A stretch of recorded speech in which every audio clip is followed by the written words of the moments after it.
Logique qu'on parle beaucoup ce matin, effectivement, des risques côté météo sur France Bleu Gard-Lozère, avec notre invité maintenant, Nesrine Yilmaz, qui est chef du bureau de la prévention des risques à la préfecture du Gard, l'invité de Jérôme Plédy. Bonjour Nesrine Yilmaz. Bonjour. Merci d'être avec nous. C'est une matinée tranquille que nous vivons. Le membre, le membre du service de la protection civile de la préfecture dont vous faites partie n'a pas l'air très inquiet finalement. Non, c'est une vigilance jaune qui est à peu près classique, on va dire, pour la période. C'est de saison, effectivement. Oui. Il y en a eu beaucoup, cela dit, cet automne, des vigilances. Ce qui est aussi un peu normal, puisqu'on est en pleine période des vigilances. Et puis bon, je crois que rapporter une année, pas tant que ça finalement. Cela dit, alors là on parle vraiment de toute la Méditerranée. Il y a eu des événements particulièrement dramatiques, notamment dans l'Aude, ce qui s'est passé aussi aux Baléares, en Italie, il y a quelques jours. C'est quelque chose que vous surveillez de près, je suppose, tout de même. Alors, on a l'habitude dans le département de surveiller les phénomènes météorologiques.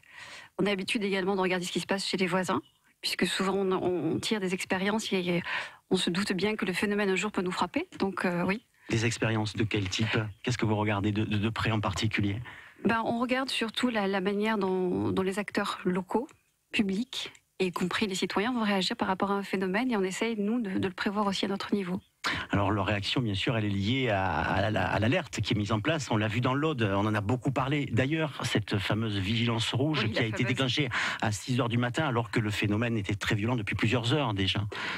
Alors, d'abord, on ne parle pas d'alerte, mais de vigilance en météorologie, parce que c'est avant tout de la prévision. Je dis quand c'est rouge, on a plus envie de dire alerte que vigilance quand même. Mais je me permets juste une remarque. Si la vigilance avait été déclenchée plus tôt dans la nuit, je ne suis pas sûre que le citoyen lambda aurait son téléphone portable ou aurait suivi à l'instant T l'évolution météorologique en fait. Puisque vous parliez d'observation, est-ce que quand même des enseignements ont été pris depuis en termes justement de protection des populations face à ce qui s'est passé? Alors, pour la préfecture de l'Aude, évidemment, je ne pourrais rien dire et ils seront à même de répondre eux-mêmes. Mais pour le département du Gard, ça fait très longtemps qu'en préfecture, avec les acteurs locaux ici au quotidien, on se prépare à la gestion de crise, à un événement quelconque, quelle que soit son ampleur d'ailleurs, puisque la vigilance jaune peut justifier également un événement dramatique.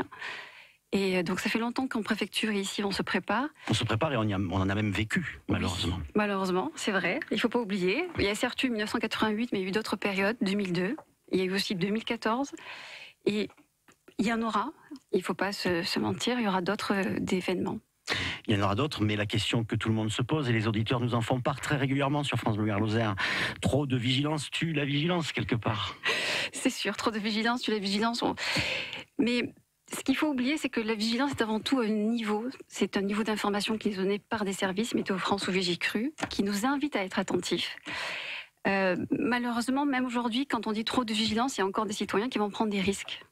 Quelqu'un va aller chercher sa voiture dans un sous-sol, quelqu'un va sortir, va maintenir sa promenade dans des aires pas forcément appropriées. Donc, même si on dit que trop de vigilance tue la vigilance, malheureusement, beaucoup de citoyens continuent à prendre des risques inutiles. Et on l'a vu, malgré une vigilance jaune, il y a eu des victimes ici même dans le Gard.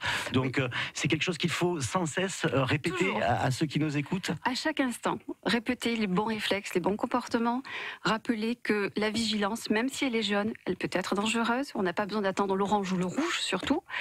Et puis malheureusement, il y a beaucoup de citoyens qui se disent oui, on est toujours en vigilance jaune, et puis finalement il pleut pas sur ma commune, il pleut pas sur le quartier où je suis, et n'en tiennent pas compte. Et c'est là qu'on donne souvent la place, qu'on laisse la place à des comportements à risque. Des comportements à risque, et puis on entend aussi souvent, mais il faut bien que j'aille travailler. C'est vraiment quelque chose qui revient aussi très régulièrement. On ne va pas arrêter l'activité du département. Dans certains pays, notamment les États-Unis, on peut ne pas aller travailler s'il y a une vigilance qui est en place. Ici, ce n'est pas le cas. Alors, ici, il ne faut pas oublier avant tout que chaque acteur est responsable de sa propre sécurité. Certes, le père de famille ou la mère de famille va s'occuper de sa famille et de ses proches, mais aussi, il ne faut pas oublier qu'il y a une autre chaîne d'acteurs. Il y a le chef d'établissement, s'il s'agit d'un établissement scolaire, ou le chef d'établissement lorsqu'il s'agit d'une entreprise. Il y a les maires. Il y a, par exemple, avant même les maires, il y a d'autres organisateurs locaux, des acteurs locaux, les organisateurs de spectacles. On est tous responsables à un moment donné. Et je pense que si un chef d'entreprise est conscient que les salariés qui vont venir travailler le matin viennent de partie du département particulièrement exposée à un risque, eh bien c'est au chef d'établissement aussi de prendre ses responsabilités et de dire à ses salariés, bon bah ok, vous ne venez pas, vous ne prenez pas de risque, ou alors... Exposé à un risque, vous le disiez, cela signifie, on le sait bien aussi, qu'il n'y a pas que le risque inondation dans un département comme le Gard. Et ça, c'est important à souligner aussi. Alors, c'est vrai qu'on pense souvent à la pluie. Et trop souvent, il y a aussi, il ne faut pas oublier, hormis la pluie et les montées d'eau rapides, il y a aussi les phénomènes liés au vent. Il y a des périodes aussi de forte sécheresse, des canicules. Il y a des périodes aussi de froid. Les incendies de forêt, etc. Voilà, les feux de forêt, même le risque nucléaire qu'il ne faut pas négliger chez nous non plus. Tsunami, puisqu'on a un littoral aussi méditerranéen. Donc on a un risque très varié dans le département, oui. Vous allez nous inquiéter là si vous continuez comme ça. Mais non. Merci en tout cas d'être passé par le studio de France Bleu Gard Lozère ce matin. Merci Nesrine Yilmaz. Je rappelle que vous êtes chef du bureau de la prévention des risques à la préfecture du Gard. Très bonne journée à vous. Merci.